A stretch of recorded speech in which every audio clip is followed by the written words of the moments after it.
Alô, tudo bem? É o Dene que tá falando. E foi, né? Falei, sim, sou eu, Dene e tal. O que você precisa e tal. Começou a conversar. Um jeitão meio polido de falar, né? Aquela voz foi entrando. Falei, pera um pouco aí. Ele tinha falado, é o William, tá falando com você e tal. Daí eu vi lá o DDD 022, 21, não sei. Falei, pera um pouquinho. William da onde? Sou o William do Rio de Janeiro. Tá? Mas, cara, essa voz, só falou, sou o William Bonner. É um carro legal, né? Pra mim foi um carro marcante, o Extra 2 portas. Rodei assim. muito teste nesse carro aí, né? E você também teve bastante KD de GSI, né? Tive 6. 6. Você teve 6 KD de GSI? 6. É um carro legal pra caramba. Caramba, eu lembrava do... O branco conversível, o vinho, o verde. Um carro que eu nunca tive, eu adoro. O KD eu nunca tive. É o prata conversível. Prata conversível, verde Beethoven, branco, tudo. O mais legal que você teve... Tem aí, Amandinha? Põe na tela. O mais legal que você teve com a história foi esse daí, ó. Esse foi o carro. Esse o famoso pirata. É o pirata, é verdade. Cara, esse carro foi o carro mais divertido que eu tive na minha vida inteira. Puta merda, esse carro foi Esse muito carro legal. existe ainda? Ele existe. Ele existe ainda. Ele tá lá com o Cezinha da Raptors em Campinas lá. Esse carro, lembra? Lembro. Fui Você buscar com dirigiu você. ele? Lógico. Tinha motor do quê mesmo? Como é que era a história desse carro? Esse carro era da frota da Chevrolet, não era? Não, o carro não. Esse carro era de uma pessoa que ele cuidava do time de... Lembra que tinha uma época umas Montana, andava, tinha um Astra, tinha um Vectra Hatch, que andava, Vectra GT, que corria. Correu Endurance. Essa pessoa trabalhava no laboratório de powertrain e ele coordenava lá a equipe lá, né? E eles precisavam de um carro para fazer uma espécie de um mula para pôr em dinamômetro, ver umas coisas de cada e lá. Esse cadete era da mãe dele. Eu não lembrava dessa parte da história. Aí ele pegou, deu um outro carro para a mãe dele, acho que um Astra, se não me engano, pegou esse cadete e montou o 2.4 do Vectra, da última geração do Vectra que teve.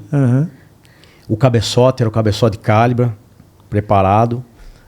Aí embaixo lá do motor do Vectra, não lembro muito bem, parece que tem umas engrenagens para dar balanceamento de motor. Deram uma aliviada, deram uma limpada. Colocaram uma injeção de Celta, uma ICM de Celta. Um corpo de borboleta ali. Um escape com coletor dimensionado do Calibra também. Esse carro roncava igual uma moto. E era isso. E o carro tinha 200 cavalos de potência. O câmbio de cadete GS, uma embreagem um pouco mais parruda. E era isso aí, andava na rua assim, ó. Aí tinha a suspensãozinha feita para não, né, pro carro ficar firme, legal. Slipper. E andava assim, ó, roda de Montana, ralada, ali, ó. Foi o dia que você pegou. E aí esse carro, né, depois de pronto o carro ficou lá, meio abandonado lá, de vez em quando ele dava uma roda, de vez em quando ele dava uma volta.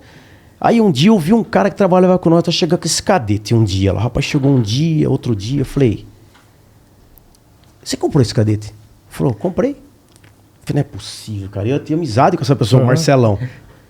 Fui lá, Marcelão, namorava o cadete, você vendeu o cadete lá pro cara, meu? Ah, vendi, meu. Cara, era pra mim, que era pra... Bom, não deu certo. Aí o carro voltou pra mão dele. Aí eu comprei esse carro por exato R$7.000. Mas a história que o Maurício conta foi a melhor. Falou, vocês estavam na sua casa, chegou e falou, ô Marli, vou ali e já volto. Mas foi esse dia que surgiu a frase. Vou ali e já volto. Sabe por quê? Onde você vai, né? Não sei o que, saiu, ó. Eu tava com xodó com esse cadete aí, cara, e tal, tudo meio maiado desse jeito aí. Daí eu falei, senta aí, você vai ver, vamos dar uma... Onde você vai, Marli, lá dentro? Eu falei, eu vou ali e já volto. Vou ali e já volto.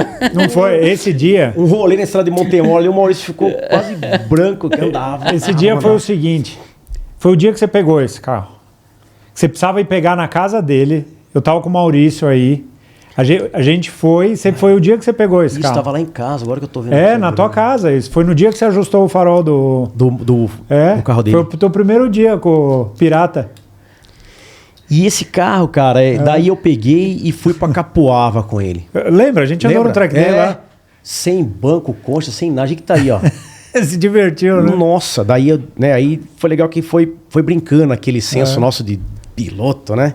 Aí eu coloquei um banco concha, depenei o carro, joguei tudo na sucata lateral, dentro, tudo. Da hora, né? E, cara, eu andei lá, o Thiago, eu gastei 2,5 tanques de álcool um dia lá, que o carro acabou comigo. Eu não acabei com o carro. Olha que da hora. Assim que é bom, né? Cara, eram umas 2 da tarde, eu não aguentava mais, Dani. Doendo aqui e tal. Falei, chega. Eu não aguento mais. O Piratão deu trabalho. Nossa, cara. Brinquei muito lá na Capoava. Barato e entrava. Aí tem a categoria, acho que era até 100 cavalos, depois de 100 a 200, né? Eu andava naquela de 100 a 200. Eu queria andar no miolo ali. Não queria pegar os 1.0 lá não, cara. E foi muito divertido. Depois fui mexendo em roda, pneu, suspensão, adesivei ele. Eu usei esse carro pra trabalhar um tempão. Depois eu tava fazendo minha casa. Foi nessa época aí, na verdade. Eu tava construindo a casa, eu precisava de um carro mais barato. Falei, é você. É ele, cara, é o pirata. Muito legal. Viu? Me conta uma coisa, mudando um pouco. Essa daí eu não lembrava? O negócio, a gente foi no fundo do baú aqui, né? Essa fera. Essa daí puxou. Essa fera. Viu? Falando em... Eu fiz voz de Faustão, mas eu lembrei de outra pessoa. Me conta como é que foi fazer o carro pro William Bonner.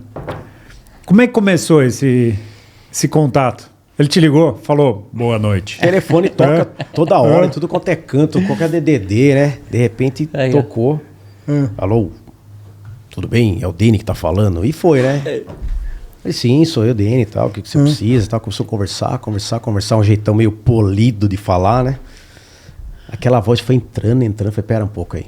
Ele tinha falado, é o William, né, que tá falando com você e tal. Daí eu vi lá o DDD 022, 21, não sei. Aí depois de um tempinho, 5 minutinhos de conversa, ele falou, tem um Passat TS. Primeiro foi um Passat TS. Assim e tal. Falei, pera um pouquinho, William da onde? Sou o William do Rio de Janeiro. Tá, mas, cara, essa voz, só falou, sou William Bonner.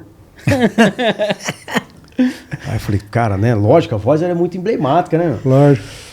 E aí a gente conversou um pouco lá, ele me levou um Passat, né, um Passat TS que ele tinha bem legal, e fizemos um trabalho de tapeçaria, um carro bem bom, não era um carro para restaurar, assim, ele é criterioso, ele gosta de carro pra caramba, cara. E aí quando o Passat foi embora, ele falou, eu tenho um sonho, cara, de fazer um Gol GT, que é um carro que marcou quando eu era moleque, fui na concessionária, aquelas histórias de sempre, fui na concessionária lá, meu pai falou, desce daí, meu, GT não dá não, e estavam comprando acho que uns golzinhos, um Gol BX, uma coisa mais assim. E aí a gente fez o carro pra ele, tudo bem direitinho, bem legal, mesmo esquema de sempre. Foi legal, deu uma repercussão bem boa, que a gente, ia lá no shopping, lá, ó o cara que fez o carro pro Bonner, o cara, nossa, virou, né? É mesmo? Foi bem legal. Mas ele te deu um boa noite? Boa noite. Não. Ô, Dene, mas no caso do GT, ele foi pegar o carro, né? Essa Então, foto foi na oficina, não teve que ele voltou rodando pro Rio, não foi? Exato. Ele foi lá, no processo do carro inteirinho, eu tava tratando só por telefone, né? Tudo certinho e tal. Aí quando ele falou, ó, eu quero... A vida dele é muito louca, corrida pra caramba. É um cara muito legal ele, adorei conhecer ele. Aí ele falou, ó, quando eu for buscar o carro, tava começando a encaminhar pra ficar pronto, falou, vou aí, eu quero pegar o carro. Pegar o carro? Eu quero pegar o carro e eu vou rodando com o carro. Falei, tá bom, né? É muito comum... É muito comum quando tá pronto as plataformas, você vê como ele é um cara, né, diferente assim. Pegar, colocar em cima e levar de plataforma, né, cara? Tá bom, então. Daí marcamos o dia lá, o carro ficou pronto. Aí ele chegou lá umas 9 horas da manhã, né? Jeitão aí. E aí ele, muito curioso, ele falou, quero conhecer a oficina inteira e eu quero conhecer todo mundo. Bem assim, sabe, repórter mesmo, aquele cara que quer cavocar as coisas assim. Daí ele foi lá e chegou um a um, o que você faz aqui? Eu sou pintor, sou preparador, sou funileiro. Eu fui conversando um a um assim, cara. Que passava a mão no capô de um carro e sujava, sabe? Parece que o cara até sente um pouco dessa carência, assim, sabe? De ter um contato mais... humano. Entendeu?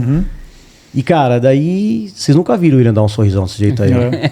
E ele gosta de verdade, né? Aí ele chegou, acabou, tiramos essa foto e tal. Daí ele falou assim, agora me mostra o carro. Fui lá, abri o cofre, abri tudo. Ele sentou no banco do motorista, aí ligou, e farol, e não sei o que, tudo belezinha. Ele ficou lá, assim, das 9 até umas 4 da tarde. Caramba! A gente foi almoçar no meio né, desse tempo todo. E aí ele falou, e agora eu vou embora com o carro. Pôr as placas aí que eu vou embora. Eu falei, mas cara, você vai pro Rio? Ele falou, não, eu vou até a casa da minha mãe, que era em São Paulo. Eu durmo lá e amanhã de manhã eu bato pro Rio. Por quê? Não chega o carro? Não, pode ir, claro que chega. Ar-condicionado, igual aquele que você andou aquela vez. Você fez com ar-condicionado. Aí ele foi mandando umas fotos, né? Aí que legal. Dormiu lá. E aí no dia seguinte era 5 da manhã com o sol nascendo. Ele gosta muito de fotografia também. Foi mandando foto assim e tal, até chegar lá e, cara... E o GT tá lá. Ele tem esse carro até hoje? Tem. Ele gosta muito de... Tem uns carros que ele compra, curte um tempo, vende, sabe? Esse não. Esse ele falou que tem um lance afetivo lá. Ficou. E tá lá. Depois ele agradeceu muito, falou várias vezes, elogiou muito do trabalho. Do ponto de vista, assim, profissional, é alguém, né, que, cara, que é renomado no mundo do jornalismo e que reconhece o seu trabalho, né? Então Sim. você fala, pô, se tem um cara informado aí mundo afora, são os jornalistas, né? Sim, com certeza. E ele falou assim pra mim, ó, eu pesquisei muito sobre você antes de mandar o carro pra você. Olha. Aí, cara, como a gente não tá tudo um livro aberto, vambora, vamos fazer o carro. E tá lá o GT Legal. do William. Mais um filho seu espalhado É. por aí. É legal, eu lembro quando ele postou foto do carro no Instagram dele. Sim. Nossa, mas bombou. o que entrou de comentário assim dos caras. Porque no fundo, as pessoas ficam muito felizes quando vê uma pessoa dessa que a gente só conhece dentro de um ambiente, né? Com uma. É um nível de celebridade aí que não tem uma pessoa no Brasil que conhece. É o mesmo nível do, sei lá, do presidente, sabe? De celebridade. Quantas responsabilidades assim, né? ele tem. E aí você vê o cara curtindo do tipo. Ele é gente que nem a gente. Exato. Né? Ele tem, inclusive, eu depois conversando com ele teve, hoje não sei como tá, mas teve Porsches, teve BMW. Sim, ele gostava de M3. Ele poderia comprar né? praticamente o carro que ele queria. É. Mas esse Gol GT que é o carro que tem um lance. Volta naquele ponto que a gente falou no começo do programa. Do que o carro representa para os seus clientes, né? Com certeza. Isso daqui provavelmente é a materialização do sonho dele de criança, né? Era mais ou menos assim, ele começou lá no jornalismo, ele saiu da faculdade, ia para o trabalho, e aí o pai dele falou, precisamos comprar um carro para você, tava perdendo horário e tal, aí chegou na concessionária lá, tinha o Goar, né? Ele foi lá no Gol GT, o vendedor foi lá e falou, não, isso aí não dá, filho, sai daí, não quero o Goar. Se você quiser assistir essa entrevista completa, ela está disponível aqui no YouTube, no canal Máquina, e toda segunda-feira às 19 horas a gente recebe um novo convidado para um novo bate-papo que eu tenho certeza que vocês vão curtir. Eu espero por vocês.